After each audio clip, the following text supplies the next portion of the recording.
বিসমিল্লাহির রহমানির রহিম।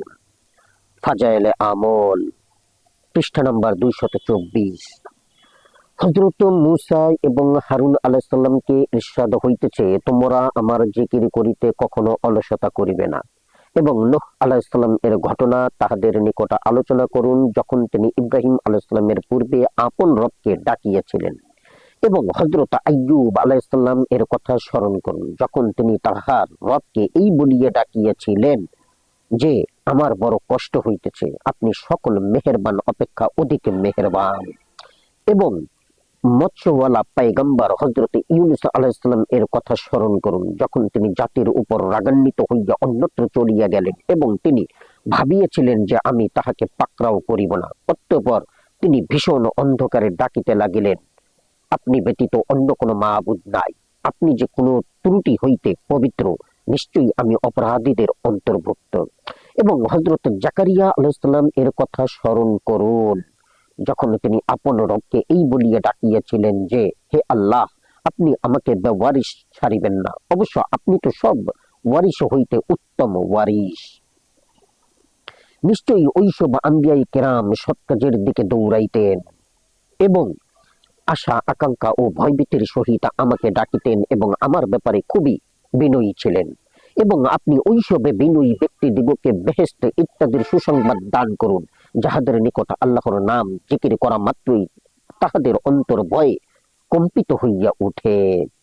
কিয়ামতের দিন কাফিরদিগকে লক্ষ্য করিয়া বলা হইবে, তোমাদের কি স্মরণ নাই যে নিশ্চয়ই আমার বান্দাদের মধ্যে এমন একটি দল ছিল, যাহারা আমার দরবারে এই বলিয়া প্রার্থনা করিত যে, হে আমাদের প্রতিপালক, আমরা আপনার উপর ঈমান আনিয়াছি, সুতরাং আপনি আমাদিগকে ক্ষমা করুন এবং আমাদের প্রতি মেহেরবানি করুন, যেহেতু আপনি সর্বশ্রেষ্ঠ দয়ালু।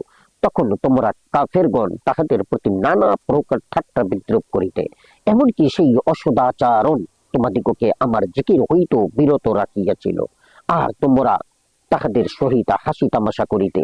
আমি আজ তোমাদের সবর ও ধৈর্যের বিনিময় প্রদান করিতেছি, সুতরাং তাহারাই কামিয়াব হইয়া গেল। পূর্ণ ইমানদারদের ইহাও একটি পরিচয় যে তাহাদিগকে ব্যবসা বাণিজ্য আল্লাহর জিকির হইতে বিরত রাখিতে পারিত না। নিশ্চয়ই আল্লাহর জিকিরই সর্বশ্রেষ্ঠ সম্পদ। তাহাদের পার্শ্বদেশ আরামের বিছানা হইতে পৃথক থাকে, এই অবস্থায় যে তাহারা ভয় এবং আশার ভিতর দিয়া আপন মাওলাকে ডাকিতে থাকে এবং তাহারা আমার প্রদত্ত রিজিক হইতে দান খয়রাত করে। সুতরাং এই ধরনের লোকদের মনোরঞ্জনের জন্য আল্লাহর দরবারে কি যে সংরক্ষিত রহিয়াছে, তাহা কেউ উপলব্ধি করিতে পারে না। ইহা একমাত্র তাহাদের আমলের প্রতিদান। হাদিস শরীফে বর্ণিত আছে, শেষ রাত্রে বান্দা আল্লাহ পাকের খুবই নৈকট্য লাভ করিয়া থাকে, অতএব সম্ভব হইল ওই সময় তুমি কিছুটা আল্লাহর জিকির করিয়া লও। নিশ্চয়ই তোমাদের জন্য আল্লাহর নবীর মধ্যে চরম চমৎকার আদর্শ বিদ্যমান রহিয়াছে। অবশ্য ওই সব লোকের জন্য যাহারা আল্লাহ ও পরকালকে ভয় করিয়া থাকে এবং অতি মাত্রায় আল্লাহর জিকিরে লিপ্ত থাকে। মুমিনদের বিভিন্ন গুণাবলীর মধ্যে ইহাও একটি যে তাহারা পুরুষ হোক বা স্ত্রী লোক বেশি বেশি করিয়া আল্লাহর জিকির করে। তাহাদের সকলের জন্যই আল্লাহ পাক ক্ষমা এবং এক জবরদস্ত প্রতিদানের ব্যবস্থা করিয়া রাখিয়াছেন। হে ইমানদারগণ, তোমরা বেশি বেশি করিয়া আল্লাহর জিকির করিতে থাকো এবং সকাল বিকাল তাহার পবিত্রতা বর্ণনা করিতে থাকো। এবং নিশ্চয়ই হযরত নূহ আমাকে ডাকিয়েছিলেন, সুতরাং আমিও কি সুন্দর উত্তর দানকারী। সুতরাং অনিবার্য ধ্বংস ওই সব লোকের জন্য যাহাদের অন্তর আল্লাহর জিকির দ্বারা বিগলিত হয় না, ইহারাই প্রকাশ্য গুমরাহির মধ্যে লিপ্ত। আল্লাহ পাক এক চমৎকার কালাম অবতীর্ণ করিয়াছেন। ইহা এমন একটি কিতাব যাহা পরস্পর সাদৃশ্যপূর্ণ এবং বারংবার বর্ণিত হইয়াছে। ইহা পাঠ করিলে ওই সব লোকের শরীর কম্পিত হইয়া ওঠে, যাহারা আপন রবকে ভয় করে। অতঃপর তাহাদের দেহ এবং মন আল্লাহ পাকের জিকিরের প্রতি বিনয়ের সহিত ঝুঁকিয়া পড়ে। ইহাই হইল আল্লাহ পাকের হেদায়েত। তিনি যাহাকে ইচ্ছা ইহা দ্বারা হেদায়েত দিয়া থাকেন। সুতরাং বিনম্র চিত্রে একমাত্র খালেস নিয়তে আল্লাহকেই ডাকিতে থাকো। তিনি চিরঞ্জীব, তিনি ব্যতীত আর কোনো মাবুদ নাই। অতএব অটুট বিশ্বাসের সহিত একমাত্র তাহাকেই ডাকো। যে ব্যক্তি জানিয়া শুনিয়া মেহেরবান আল্লাহর জিকির হইতে অন্ধ থাকিয়া গেল, আমি তাহার উপর একটি শয়তান নিযুক্ত করিয়া দেই, সে সর্বদা তাহার সহিত অবস্থান করে। মুহাম্মদ সাল্লাল্লাহু আলাইহি সাল্লাম আল্লাহর রাসূল এবং যাহারা তাহার সাহাবী, তাহারা কাফিরদের মোকাবিলায় ভীষণ কঠোর এবং নিজেদের বেলায় অতি দয়াবান। তাহাদিগকে তুমি প্রায় রুকু অবস্থায় বা সিজদা অবস্থায় দেখিতে পাইবে। আল্লাহর করুণা এবং সন্তুষ্টি তাহাদের কামনা। সিজদার দরুন বিনয়ের চিহ্ন তাহাদের চেহারায় সুস্পষ্ট। তাওরাত এবং ইনজিলে তাহাদের গুণাবলীর দৃষ্টান্ত এইরূপ দেওয়া হইয়াছে, যেমন জমিনে বীজ রাখা হইল, প্রথমে সে অঙ্কুর মেলিল, অতঃপর উহা আরো শক্তিশালী হইল, যেন কৃষকগণ দেখিয়া সন্তুষ্ট হয়। এইরূপ সাহাবারাও প্রথমে খুব দুর্বল ছিল, তারপর ক্রমান্বয়ে শক্তি বৃদ্ধি পাইতে লাগিল, যেন তাহাদের দ্বারা কাফের দিগকে উত্তেজিত করেন। অবশ্য তাহাদের মধ্যে যাহারা ঈমান আনিয়াছে ও নেক আমল করিয়াছে, আল্লাহ পাক তাহাদের জন্য বিরাট ক্ষমা ও বিরাট প্রতিশ্রুতি দিয়াছেন। ফায়দা: এই আয়াতে বাহ্যত যদিও রুকু, সিজদা এবং নামাজের ফজিলত বর্ণিত হইয়াছে, তবুও কালেমায়ে তাইয়্যিবার শেষাংশ মুহাম্মদ রাসূলুল্লাহ সাল্লাল্লাহু আলাইহি ওয়াসাল্লাম এর ফজিলত প্রতিপন্ন হইয়াছে। ইমাম রাজি রাহিমাল্লাহু লিখিয়াছেন, হুদাইবিয়ার সন্ধির সময় চুক্তিপত্র কাফেরগণ মুহাম্মদুর রাসূলুল্লাহ সাল্লাল্লাহু আলাইহি ওয়াসাল্লাম লিখিতে অসম্মতি জ্ঞাপন করিয়া মুহাম্মদ ইবনে আবদুল্লাহ লিখিবার জন্য চাপ দিয়েছিল। তখন আল্লাহ পাক বলেন যে, আল্লাহ স্বয়ং সাক্ষ্য দিতেছেন যে মুহাম্মদ আল্লাহর রাসূল, আর প্রেরক যখন নিজেই সাক্ষ্য দেন যে অমুক ব্যক্তি আমার প্রেরিত দূত, তখন অন্য লোক অস্বীকার করিলেও তাহাতে কিচ্ছু আসে যায় না। উপরোক্ত সাক্ষ্যের স্বীকৃতি স্বরূপ আল্লাহ তাআলা মুহাম্মাদুর রাসূলুল্লাহ ইরশাদ করিয়াছেন। এই আয়াতে আরো কয়েকটি উল্লেখযোগ্য বিষয় রইয়াছে। তন্মধ্যে একটি এই যে, যাহারা রাত্রি জাগরণ করিয়া ইবাদতে লিপ্ত থাকেন, তাহাতে আয়াতে তাহাদেরকে বোঝানো হইয়াছে। ইমাম রাজি রাহিমাল্লাহু বলেন, রাত্রি জাগরণ দুই ব্যক্তি করিয়া থাকে, একজন খেল তামাশায় লিপ্ত থাকিয়া, অপরজন ইবাদতে লিপ্ত থাকিয়া। উভয়ের চেহারার ব্যবধান স্পষ্ট ধরা পড়ে। এখানে তৃতীয় আরো একটি উল্লেখযোগ্য বিষয় এই যে, যাহারা সাহাবাদের প্রতি বিদ্বেষ রাখে বা তাহাদিগকে গালিগালাজ করে, ইমাম মালিক ও একদলে বিশিষ্ট ওলামা তাহাদিগকে কাফের বলিয়া ফতুয়া দিয়েছেন। ইবনে কাসির: বিশ্বাসীদের জন্য ওই সময় কি এখনো আসে নাই যে তাহাদের অন্তরে আল্লাহর জিকিরের দিকে ঝুঁকিয়া পড়িবে? মুনাফিকদের উপর শয়তানের প্রভাব বিস্তার করিয়া ফেলিয়াছে, তাই শয়তান তাহাদিগকে আল্লাহর জিকির হইতে গাফেল করিয়া দিয়াছে। ইহারই শয়তানের দল। জানিয়া রাখিবে, শয়তানের দলই অনিবার্য ধ্বংসপ্রাপ্ত। যখন জুম্মার জিকির শেষ হইয়া গেল, তখন তোমরা জমিনে ছড়াইয়া পড়ো এবং বিভিন্ন কাজে লিপ্ত হইয়া আল্লাহর প্রদত্ত রিজিকের তালাশে লাগিয়া যাও এবং সর্বক্ষেত্রে বেশি বেশি করিয়া আল্লাহকে স্মরণ করিতে থাকো, তবেই তোমরা সফল কাম হইবে। হে ইমানদারগণ, ধন সম্পত্তি এবং তোমাদের সন্তান সন্ততি তোমাদিগকে আল্লাহর জিকির হইতে যেন উদাসীন না রাখে। যাহারা এইরূপ করিবে, তাহারা নিশ্চয়ই ক্ষতিগ্রস্ত হইবে। এবং যে ব্যক্তি আপন প্রতিপালকের জিকির হইতে মুখ ফিরাইবে, আল্লাহ পাক তাহাকে ভীষণ আযাবে গ্রেফতার করিবেন। যখন আল্লাহ পাকের খাস বান্দা অর্থাৎ মুহাম্মদ সাল্লাল্লাহু আলাইহি সাল্লাম আল্লাহকে ডাকিবার জন্য দাঁড়াইয়া যান, তখন কাফেরগণ তাহার নিকটে ভিড় জমাইতে থাকে।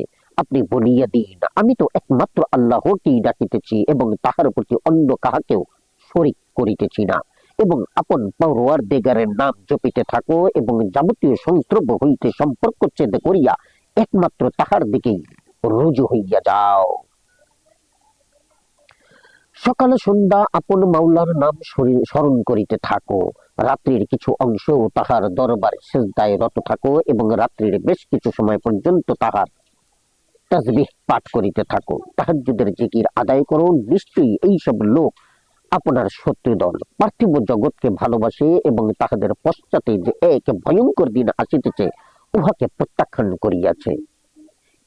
53 এই সব কাফের যখন কোরআন শরীফ শ্রবণ করে, তখন চরম শত্রুতা বশত এইরূপ মনে হয় যেন তাহারা আপনাকে তাহাদের দৃষ্টিপথ হইতে পিছলাইয়া ফেলিয়া দিবে এবং বলিয়া থাকেন, নাউযুবিল্লাহ, এই লোকটা তো একটা পাগল। দৃষ্টি হইতে পিছলাইয়া দেওয়ার মধ্যে ইপসিতে হইল চরম শত্রুতা। যেমন আমাদের মধ্যে বলা হইয়া থাকে যে, সে এমন ভাবে দেখিতেছিল যেমন খাইয়া ফেলিবে। হযরত হাসান বসরি বলেন, বদ নজরের জন্য এই আয়াত পড়িয়া ফুঁক দিলে উপকার হয়। 54, নিশ্চয়ই ওই ব্যক্তি কামিয়াব হইয়া গেল যে বদ আকলাক ছড়িয়া পবিত্র হইয়া যায় এবং আল্লাহর নাম স্মরণ করে ও জিকির আদায় করে। দ্বিতীয় পরিচ্ছেদ, জিকির সম্বন্ধীয় হাদিসের বর্ণনা। জিকির সম্বন্ধে কোরআন শরীফে যখন এতগুলি আয়াত মৌজুদ রহিয়াছে তখন হাদিসের তো আর কোনো কথাই নাই, কেননা কোরআন শরীফে 30 পারায় বিভক্ত। পক্ষান্তরে হাদিস শরীফের অসংখ্য কিতাব রহিয়াছে, আবার প্রত্যেকটি কিতাবে অগণিত হাদিস রহিয়াছে। একমাত্র বুখারী শরীফে 30 পারায় বিভক্ত এবং আবু দাউদ শরীফ 32 পারায় বিভক্ত। তদুপরি এমন কোনো কিতাব নাই যথায় জিকিরের বর্ণনা নাই। সুতরাং জিকির সম্বন্ধীয় যাবতীয় হাদিস সংগ্রহ করা দুঃসাধ্য ব্যাপার। আদর্শ এবং আমলের জন্য একটি মাত্র আয়াতে এবং হাদিসই যথেষ্ট। আর যাহারা আমল করিবে না তাহাদের জন্য প্রমাণাদির দপ্তর পেশ করিলেও সব বৃথা, তাহারাই হইল বোঝা বহনকারী গাধার সমতুল্য। হুজুরে আকরাম সাল্লাল্লাহু আলাইহি সাল্লাম ইরশাদ করেন, আল্লাহ পাক ফরমাইতেছেন, আমি বান্দার সহিত ওই রূপে ব্যবহার করিয়া থাকি যেই রূপ বান্দা আমার সহিত ধারণা করিয়া থাকে। যখন সে আমাকে স্মরণ করে আমি তখন তাহার সঙ্গে থাকি, আর যখন সে আমাকে অন্তরে অন্তরে ডাকিতে থাকে আমিও তাহাকে অন্তরে অন্তরে স্মরণ করিয়া থাকি। আবার যদি সে কোনো মজলিসে আমার জিকির করে তবে আমি তাহাদের মজলিস হইতে উত্তম অর্থাৎ ফেরেশতাদের মজলিসে তাহার আলোচনা করিয়া থাকি। বান্দা যদি আমার দিকে অর্ধ হাত অগ্রসর হয় তখন আমি তাহার দিকে 1 হাত অগ্রসর হই, আর যখন আমার দিকে এই হাত অগ্রসর হয় আমি তখন তাহার দিকে 2 হাত আগাইয়া যাই। আর সে আমার দিকে হাঁটিয়া হাঁটিয়া আসিতে থাকিলে আমি তাহার দিকে দৌড়াইয়া আসিতে থাকি।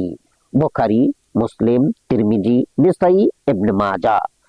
এই হাদিসে কয়েকটি বিষয়ের আলোচনা করা হইতেছে। প্রথমত, বান্দার সহিত আমি তাহার ধারণা অনুযায়ী মুআমেলা করিয়া থাকি। তাহার অর্থ হইল এই যে সব সময় আল্লাহ তাআলার দয়া ও রহমতের প্রত্যাশা রাখা উচিত। তাহার রহমত হইতে কখনো নিরাশ হইবে না। আমরা যত বড় পাপী হই না কেন, স্বীয়কৃত পাপের দরুন শাস্তি ভোগের সুনিশ্চিত সম্ভাবনা থাকা সত্ত্বেও আল্লাহর রহমত হইতে কখনো নিরাশ হইতে নাই। কেননা হয়তো তিনি স্বীয় অফুরন্ত দয়া ও মেহেরবানির দ্বারা আমাদের যাবতীয় পাপ মাফও করিয়ে দিতে পারেন।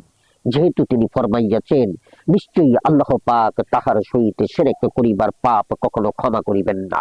উহা ব্যতীত উহা যাহার জন্য ইচ্ছা করেন যাবতীয় গুনাহ ক্ষমা করিয়ে দিবেন। তবে অবশ্যই ক্ষমা করিয়ে দিবেন এমন কথা বলা যায় না। তাই উলামায়ে কেরাম বলিয়াছেন, আশা এবং ভয়ের মধ্যখানে ঈমান নিহিত রহিয়াছে। হুজুরে পাক সাল্লাল্লাহু আলাইহি সাল্লাম মৃত্যু সজ্জায় জনৈক যুবকের নিকটে জিজ্ঞাসা করিলেন, কি অবস্থায় আছো? সাহাবী উত্তর করিলেন, ইয়া রাসূলুল্লাহ, আল্লাহর রহমতের আশা রাখি এবং নিজের পাপ সম্বন্ধে ভয় করিতেছি। হুজুর সাল্লাল্লাহু আলাইহি সাল্লাম ইরশাদ করেন, অন্তিম সময় যাহার এই 2টা বস্তু থাকে আল্লাহ পাক তাহার আশা পূর্ণ করিয়া দেন ও যাবতীয় আশঙ্কা হইতে বাঁচাইয়া রাখেন। একটি হাদিসে বর্ণিত আছে, মুমিন আপন গুনাহকে এইরূপ মনে করে যেমন সে একটি পাহাড়ের নিচে বসা আছে এবং এই পাহাড় তাহার উপর পরিবার উপক্রম। পক্ষান্তরে ফাসিক ব্যক্তি মনে করে যে তাহার উপর একটি মাছি বসিয়া আছে, উহা উড়াইয়া যাইবে। অর্থাৎ পাপের বিষয়ে সে সম্পূর্ণ উদাসীন থাকে। মূল কথা পাপের ভয় উহার অনুরূপে এবং রহমতের আশাও উহার অনুরূপ হওয়া উচিত।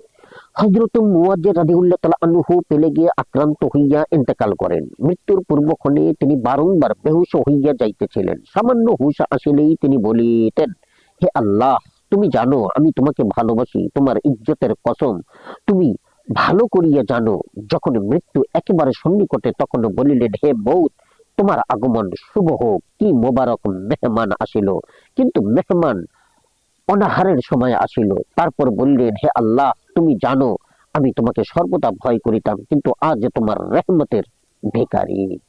আয় আল্লাহ, আমি জিন্দেগিকে ভালোবাসিতাম, কিন্তু উহা নহর খনন করা বা বাগান লাগাইবার জন্য নয়, বরং রোজার সময় গ্রীষ্মের পিপাসা সহ্য করা এবং দিনের খাতিরে কষ্ট ক্লেশ সহ্য করার জন্য, তদুপরি উলামাদের মজলিসে জিকিরের হালকায় জমিয়া বসার জন্যই ছিল আমার জীবন। কোন কোন ওলামাদের মতে উপরোক্ত হাদিসে শুধু ক্ষমার বিষয় না হইয়া বরং ব্যাপক অর্থে ব্যবহৃত হইয়াছে। অর্থাৎ বান্দা যদি মনে করে যে আমার দোয়া কবুল হইবে, তখন নিশ্চয়ই উহা কবুল হইবে। আর যদি এই ধারণা করে যে আমার দোয়া কবুল হইবে না, তবে তাহার সহিত সেই রূপ ব্যবহার হইয়া থাকে। যেমন হাদিসে আসিয়াছে, বান্দার দোয়া কবুল হইয়া থাকে যতক্ষণ পর্যন্ত সে এই কথা না বলে যে আমার দোয়া কবুল হয় নাই। এইভাবে স্বাস্থ্য, আর্থিক সচ্ছলতা সব বিষয়ে একই অবস্থা। হাদিসে বর্ণিত আছে, কোন ব্যক্তি যদি অভাবের দরুন অনাহারে থাকে, তবে লোকের নিকট বলিয়া ফেলিলে তাহার অবস্থা ভালো হয় না, বরং আল্লাহর দরবারে বলিলেই অভাব দূর হইয়া যায়। তবে এই কথা লক্ষ্য রাখিতে হইবে যে মাওলার দরবারে নেক গুমান এক জিনিস আর ধোকায় পড়া অন্য জিনিস। যেমন আল্লাহ পাকে ইরশাদ করেন, এবং ধোঁকাবাজে শয়তান যেন তোমাদিগকে ধোকায় না ফেলে। অর্থাৎ শয়তান পরামর্শ দেয় যে পাপ করিয়া যাও, আল্লাহ তো বড় দয়ালু, নিশ্চয়ই পাপ মাফ করিয়া দিবেন। অন্য জায়গায় ইরশাদ হইতেছে, সে কি গায়বের কথা জানিয়ে গেল, নাকি আল্লাহর সহিত কোন চুক্তি করিয়া ফেলিল? এইরূপ কখনো নয়। হাদিসে বর্ণিত দ্বিতীয় কথা এই যে বান্দা যতক্ষণ আমার জিকির করিতে থাকে, আমি তাহার সঙ্গে থাকি, অর্থাৎ আমার খাস নজর এবং বিশেষ রহমত তাহার উপর নাজেল হইতে থাকে। দ্বিতীয় কথা এই যে ফেরেশতাদের মাহফিলে আমি তাহার আলোচনা করিয়া থাকি, উহার অর্থ এই যে আল্লাহ পাক গর্ব করিয়া তাহাদের আলোচনা করেন। যেহেতু মানুষের তৈয়ার করিতে ফেরেশতাগণ বাধা দিয়েছিল, তদুপরি পাপ পুণ্যের টানা হেঁচড়ার মধ্যে আল্লাহর জিকিরে লাগিয়ে যাওয়া সহজ সাধ্য নয়। তৃতীয় কথা, মানুষের বিশ্বাস স্থাপন করিয়া ইবাদত করে, আর ফেরেশতাগণ আলেমে আখিরাতকে দেখিয়া ইবাদত করে। যেমন অন্যত্র বর্ণিত আছে, আল্লাহ পাক বলেন, মানুষ যদি বেহেশত এবং দোজখকে দেখিতেও তবে কি অবস্থা হইতো। এই কারণে আল্লাহ পাক জাকিরিন এবং ইবাদতকারীদের কার্যক্রমের প্রশংসা করিয়া থাকেন। চতুর্থ বিষয়, হাদিসে এই যে বান্দা আমার দিকে যে রূপ অগ্রসর হয়, আমি তাহার দিকে আরো বেশি করিয়া অগ্রসর হই, তাহার অর্থ এই যে আমার রহমত তাহার দিকে খুব দ্রুত বেগে অগ্রসর হইতে থাকে। কাজেই রহমতকে নিজের দিকে আকৃষ্ট করা বান্দার এখতিয়ারভুক্ত ব্যাপার।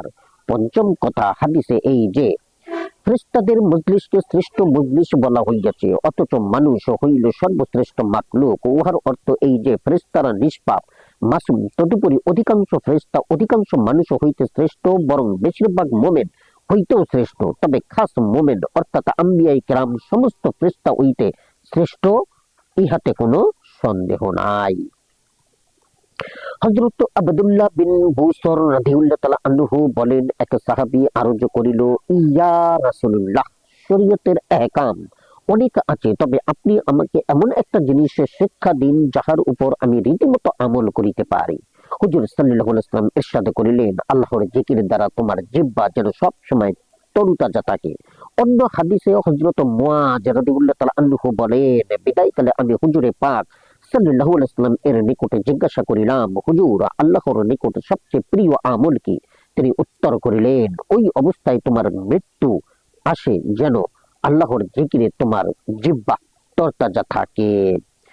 বিদায়কালে অর্থ, হুজুর সাল্লাল্লাহু আলাইহি ওয়াসাল্লাম হযরত মুআয রাদিয়াল্লাহু তাআলা আনহুকে ইয়ামানে গভর্নর করিয়া পাঠাইয়াছিলেন। তখন হুজুর সাল্লাল্লাহু আলাইহি ওয়াসাল্লাম তাহাকে কিছু নসিহত করিয়াছিলেন। তন্মধ্যে জিকিরের জন্য তাকিদও ছিল। শরীয়তের বিধান অনেক, ইহার মর্ম এই যে প্রত্যেক হুকুম পালন করিতে হইবে, তবে প্রত্যেকের ব্যাপারে পূর্ণতা অর্জন করা সহজ সাধ্য নয়। তাই আমাকে একটা সহজ পন্থা বাতলাইয়া দিন, যাহা প্রতি ক্ষেত্রে চলাফেরায় উঠা বসায় আমি আমল করিতে পারি। অন্য হাদিসে বর্ণিত আছে, চারটি জিনিস আছে, যে ব্যক্তি ওইগুলি আয়ত্ত করিল, দিন ও দুনিয়ার সমস্ত কল্যাণই সে লাভ করিল। 1 নম্বর, জিকিরে লিপ্ত জবান। 2 নম্বর, শকর গুজার অন্তর।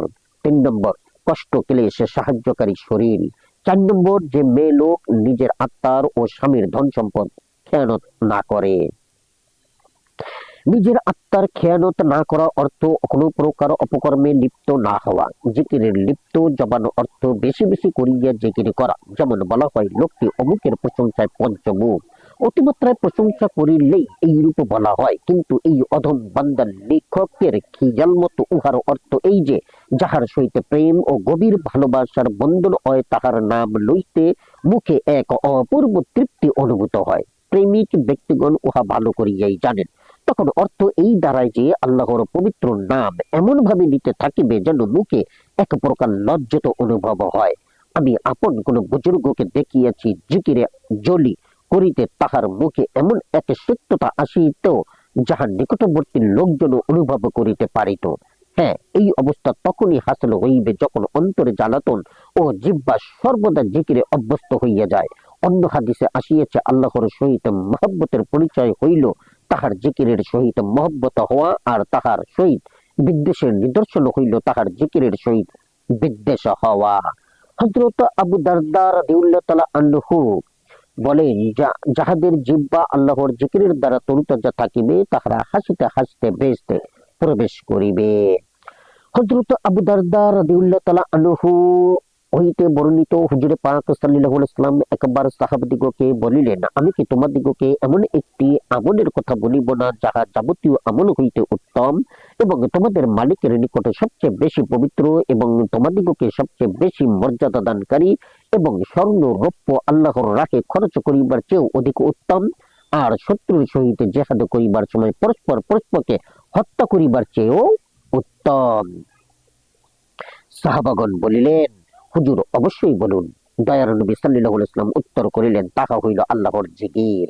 জিকিরের এই রূপে শ্রেষ্ঠত্ব সাধারণ অবস্থার পরিপ্রেক্ষিতেই বলা হইয়াছে, নতুবা সাময়িক প্রয়োজন হিসাবে অনেক সময় সদকা, জিহাদ ইত্যাদি শ্রেষ্ঠতর হইয়া দাঁড়ায়। অপর হাদিসে নবী পাক সাল্লাল্লাহু আলাইহি ওয়াসাল্লাম বলেন, প্রত্যেক জিনিসকে পরিষ্কার করিবার বস্তু রহিয়াছে, দিলের ময়লা পরিষ্কার করিবার বস্তু, জিনিসকে পরিষ্কার করিবার বস্তু রহিয়াছে। দিলের ময়লা পরিষ্কার করিবার বস্তু হইল জিকির, এবং আল্লাহর আযাব হইতে রক্ষা পাইবার জন্য জিকির অপেক্ষা অধিক কার্যকরী আর কিছুই নাই।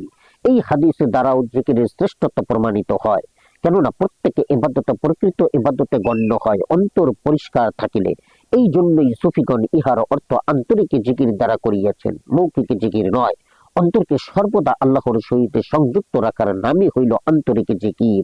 আর মানুষ যখন এই পর্যায়ে উপনীত হয় তখন তাহার আর কোনো ইবাদত ছুটিতে পারে না, যেহেতু জাহিরি এবং বাতিনি সমস্ত অঙ্গ প্রত্যঙ্গই অন্তরের অধীন। অন্তর যাহার সহিত মিলিয়া যায়, সমস্ত অঙ্গ প্রত্যঙ্গই তাহার সহিত মিশিয়া যায়। প্রেমিকের অবস্থার কথা কে না জানে। হযরত সালমান ফারসি রাদিয়াল্লাহু তাআলা আনহুকে কেহ জিজ্ঞাসা করিয়াছিল, সর্বশ্রেষ্ঠ আমল কি? তিনি উত্তর করিলেন, তুমি কি কোরআন পড়ো নাই? উহাতে পরিষ্কার বর্ণিত আছে, আল্লাহর জিকিরই হইল সর্বশ্রেষ্ঠ। সুতরাং জিকিরে ইলাহি হইতে উত্তম আর কিছুই হইতে পারে না।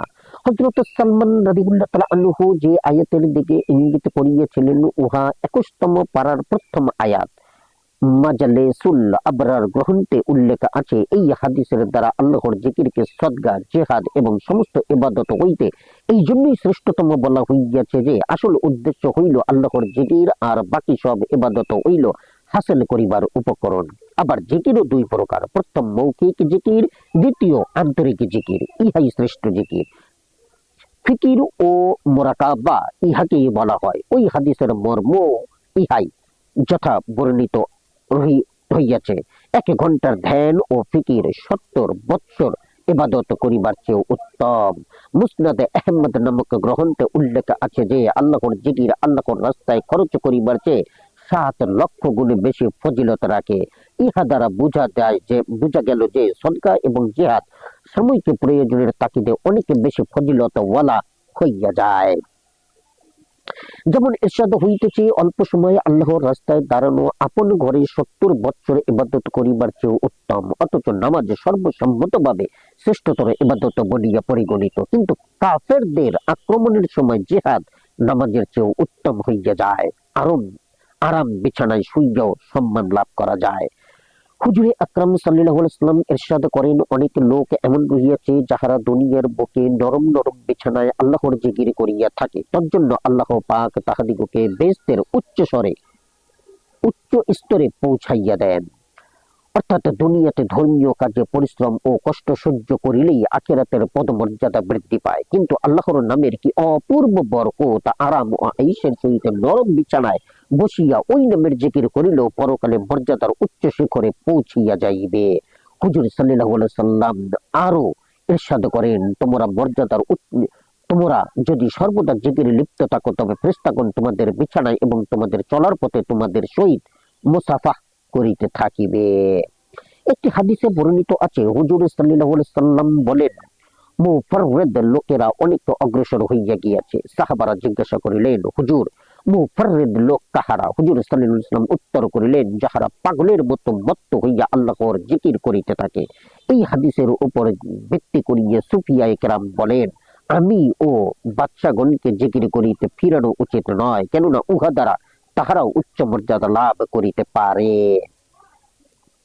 হযরত আবু দারদা রাদিয়াল্লাহু তাআলা আনহু বলেন, তুমি সুখ শান্তি ও আরামের সময় আল্লাহর জিকির করিতে থাকো, তবে বিপদে আপদে উহা তোমার কাজে আসিবে। হযরত সালমান রাদিয়াল্লাহু তাআলা আনহু বলেন, মানুষ যখন সুখ শান্তি ও সচ্ছলতার সময় জিকির করে ও পরে কোনো প্রকার বিপদগ্রস্ত হইয়া আল্লাহকে ডাকিতে থাকে, তখন ফেরেশতাগণ বলেন, কোন দুর্বল বান্দার প্রিয় আওয়াজ বলিয়া মনে হইতেছে। তারপর ফেরেশতাগণ তাহার জন্য সুপারিশ করিয়া থাকেন। পক্ষান্তরে যেই ব্যক্তি আরাম আয়েশের সময় আল্লাহর জিকির করে নাই, অবশেষে বিপদগ্রস্ত হইয়া আল্লাহকে ডাকিতে থাকে, তখন ফেরেশতাগণ বলেন, কি শ্রুতিকটু শব্দ। হযরতে ইবনে আব্বাস রাদিয়াল্লাহু তাআলা আনহু বলেন, জান্নাতের ৮টি দরওয়াজা রহিয়াছে, তার মধ্যে একটি জাকিরিনদের জন্য। একটি হাদিসে আসিয়াছে, যাহারা বেশি বেশি করিয়া আল্লাহর জিকির করে তাহারা মুনাফিকি হইতে মুক্ত। অন্যত্র আছে, আল্লাহ পাক তাহাকে ভালোবাসেন। একটি সফরের ঘটনা, হুজুরে পাক সাল্লাল্লাহু আলাইহি ওয়াসাল্লাম কোনো এক স্থানে পৌঁছিয়া বলিলেন, অগ্রগামী দল কোথায়? সাহাবারা আরজ করিলেন, কতিপয় দ্রুতগামী লোক আগে চলিয়া গিয়াছে। হুজুর সাল্লাল্লাহু আলাইহি ওয়াসাল্লাম বলিলেন, যাহারা সবসময় আল্লাহর জিকিরে লিপ্ত, সেই অগ্রবর্তী দল কোথায়? যেই ব্যক্তি জান্নাতের দ্বারা তৃপ্ত হাসিল করিতে চায়, সে যেন অধিক পরিমাণ আল্লাহর জিকিরে মগ্ন থাকে। হুজুরে আকরাম সাল্লাল্লাহু আলাইহি ওয়াসাল্লাম ইরশাদ করেন, যেই ব্যক্তি আল্লাহর জিকির করে এবং যে ব্যক্তি জিকির করে না, তাহাদের দৃষ্টান্ত জীবিত ও মৃতের সমতুল্য, অর্থাৎ জাকির জিন্দা ও গাফেল মুর্দা। জীবন প্রত্যেকের নিকটে প্রিয় এবং মৃত্যুকে সবাই ভয় করে। হুজুর সাল্লাল্লাহু আলাইহি ওয়াসাল্লাম ইরশাদ করেন, যে জিকির করে না সে জীবিত থাকিও মুর্দার সমতুল্য, কেননা তাহার জীবন বৃথা। কবি বলেন, আমার ন্যায় বাঁচিয়া থাকার নাম জীবিত নাই, যে বন্ধুর সহিত মিলিত হইতে পারিয়াছে সেই প্রকৃত জীবিত।